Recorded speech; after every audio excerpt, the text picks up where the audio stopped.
Hey, what up? It's Brad with Home Love Construction, and I had a funny experience yesterday that I wanted to relay to you, and it's about contractors not wanting your business. And this is kind of a funny thing. And if that made you chuckle, like a contractor not wanting your business, then you know exactly where I'm going with this. And it's that there's an epidemic. It's not the other epidemic that everybody's been talking about. There's an epidemic in the contracting industry of contractors not wanting more business. It is the most insane thing. It is destructive and insane. And literally, there are contractors who are like, no, I don't want any more business. I'm good. That's in any other business, you'd say, dude, you're freaking crazy. You're crazy. Get out of here. You're whacked out of your mind. But for some reason, it's not like nobody's talking about this. But I run into it all the time. My clients run into it all the time. This is why we get about probably, I'd say at least half of the projects that we get at Home Love Construction. It's simply because, I mean, this isn't the only reason. I mean, we're a fucking awesome company, but it's because no one will come out and give the person a quote. Like, we're the first person who answers. We come out and actually give a quote same day. We do the instant estimate thing that we do, other videos about that. And then we actually follow up and make sure that the person is serviced. And then we wind up getting business that way because we want business. And, you know, the reason, what I did want to actually give a little bit of an explanation for this, because there is a logical reason why this is happening. Doesn't mean that it should continue to happen, but here's why it is happening and has happened up until now. It's the simplicity of organization is a hard thing for people to confront. Getting organized is a hard thing to do for most people. Just generally, it's a high ability to be able to confront organization and actually put in organization. And what it requires in order to actually build an organization is you have to be organized yourself. You have to be able to be straight and not do double speak with people and be very ethical. And it can be a tough thing for people to do that. Now, the funny thing is, once you do it, you find out it's very easy. So you take that, right? Organization can be a tough thing to do. Then you add on top of it that contractors have been fed this crazy false information that bigger is not better.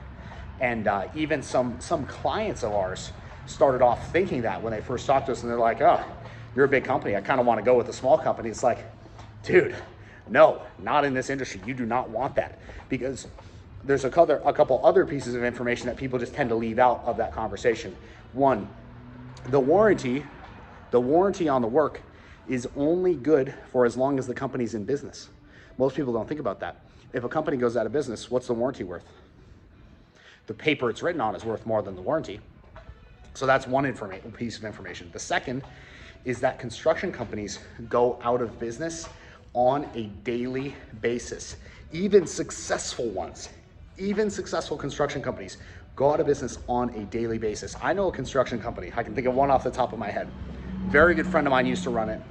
He stopped running the business because he'd rather just go do marketing. He's like, dude, why would I go do this when I can go make more money doing marketing? It's basically a stress-free job, right? Versus this, which is like insane, like the most insane field you could ever work in its current iteration. We're going to change that, by the way, at Home Love Construction. It won't be that way in a decade, and they'll be like, damn, Home Love Construction did that. So the point is, he was wildly successful. He's doing about $5 million a year, making great money, making, you know, multiple six figures for him and his partner. And he stopped and he quit because he's like, I'd rather go do something else. So if that's what the successful person is doing, imagine what the non-successful person who just gets a six-figure job offer at UPS is doing. They're like, dude, I'm out. Fuck this construction thing, pardon my French. I'm gonna go do something else. So that's happening all around you. So you take these couple things together, and then obviously people are like, bigger is not better. There's business owners who are like, I've just done $1 million for the past 20 years and I make my 100K a year and I got my 3 guys that work for me and that's all I need, my 40 and a mule, so to speak. You got that guy as well. So, you know, you take all those things together and you end up with the weird situation of, you call a company, you're trying to actually give that company your business. You're like, hey, I actually want to do some work with you. And they're like, we're not interested. We're not taking on new clients. And it's the weirdest thing, because you're like, damn, it doesn't make sense. It's what we would call, I like this word, non-sequitur, right? It's an illogical thing. So if that seems illogical to you, definitely drop me a comment or send me a message. If you're running a construction company and you actually want to know how to overcome this, go to my, actually I'll link in the bio. I actually wrote a free ebook about this, on how to take advantage of this. This is all going to shift, by the way, in the next decade. It's going to have to. The prices are all going to get rearranged. It's all going to change in the next decade. If you want to know about that and how to take advantage of it, you know, it's already starting, and my company's taking advantage of it. We're roughly on track to about double what we did last year, and last year we tripled what we did the year before. So, you know, we're going to go from about a $3 million business to a $12 million business in 2 years. So it's insane, the amount of opportunity that's there. You just got to know how to take advantage of it. So if you want the information on how to take advantage of it as a contractor, just hit the link in the description to take advantage of the free ebook that I wrote, which lays out exactly how it's going to happen and the strategies you need to do in order to take advantage of it yourself.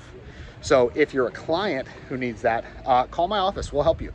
Like, even if you're out of state, even if you're out of range for us, you know, we know a couple resources of how to get in touch with contractors who actually want your business. Just call my office. It's 727-809-5802. You know, at a minimum, we can at least point you in the right direction and help you with that if this is something that you're struggling with. So please do that, and you know, they'll point you towards some other resources that you can use to help your renovation go smooth if you're doing some sort of renovation. And that said, good luck. Hope you have a great renovation. Thank you for watching. If you haven't already, hit the subscribe button below, and I'll see you in the next vid. Peace.